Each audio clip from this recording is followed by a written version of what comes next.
నమస్కారం, media television కి స్వాగతం.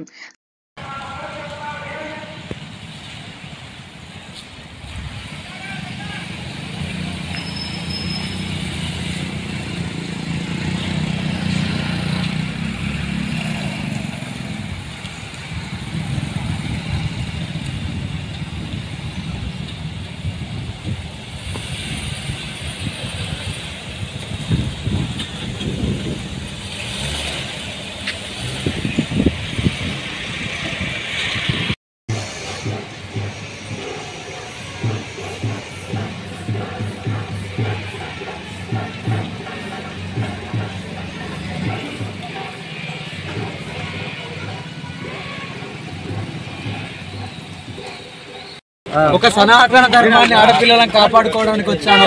చూస్తుండగానే ఇలా తగలబెట్టుకుంటాను. దమ్ముంటే ఆపుకోండి, దమ్ముంటే ఆపుకోండి. నా ధర్మాన్ని కాపాడుకునే బాధ్యత నాకుంది, ఆడపిల్లలను కాపాడుకునే బాధ్యత నాకుంది, గోహత్యను ఆపే బాధ్యత నాకుంది. అదే పోరాటం. మీకు దమ్ముంటే నన్ను అడ్డుకోండి. ఏదైనా తప్పు చేస్తే నిలదీసి అడగండి. తప్పు చేయండి, నేను ఎక్కడ తల కూడా వంచను. నా ధర్మం అదే చెప్తుంది. నా ఆత్మార్పణానికి ఈరోజు నేను సిద్ధంగా ఉన్నాను. నా ఆర్డర్ తీసుకుంటున్నాను పైనుండి, గురుగారి దగ్గర నుండి. ఎప్పుడు వస్తుందో అప్పుడు ఆత్మార్పణ అయిపోద్ది. ఇంకా అన్ని సిద్ధం పెట్టుకునే వచ్చాను. ఎందుకు పోలీసు అడగండి, మీ మీడియా వాళ్ళు వెళ్ళి వాళ్ళకే అడగండి. తండ్రి ఎందుకు అడుగుంటున్నాను? ఏదైనా మానబంధం చేసినా, గుళ్ళు ధ్వంసం చేసినా, మసీదులు చర్చిలు కూలగొట్టినా, మత మార్పిడి చేసినా, ఏదైనా మగపిల్లని అత్యాచారం చేసినా, ఏం చేసినా వాళ్ళు నిరూపించండి. ఎందుకు అడ్డుకుంటున్నారు? ఇప్పుడు మీరు ఎక్కడికి వెళ్ళదలుచుకున్నారు? 3 గుళ్ళు ధ్వంసమైనాయి కదా, ఒకటైంది. నెక్స్ట్ జూకల్ వెళ్తున్నాను. ఈ ఆత్మార్పణ ఎక్కడన్నా అక్కడన్నా, ఈ 2 చోట్ల ఎక్కడన్నా అవుతుంది. నాకు ఆర్డర్ గురించి వెయిట్ చేస్తున్నాను.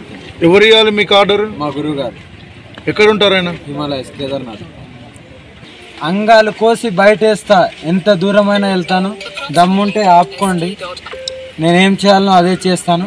ఇప్పుడే అమ్మవారికి చెప్పి ఆయుధ పూజ కూడా చేశాను.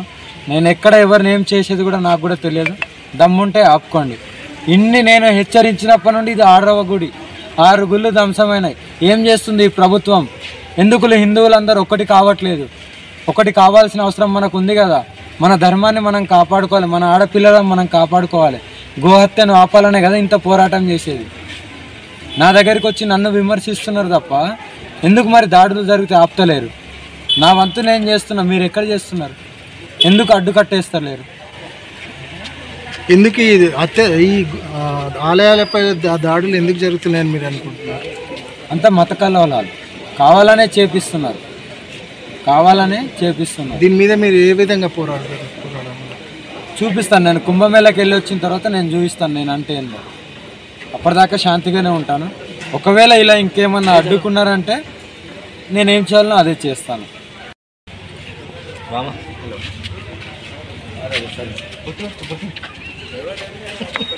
సరే సరే.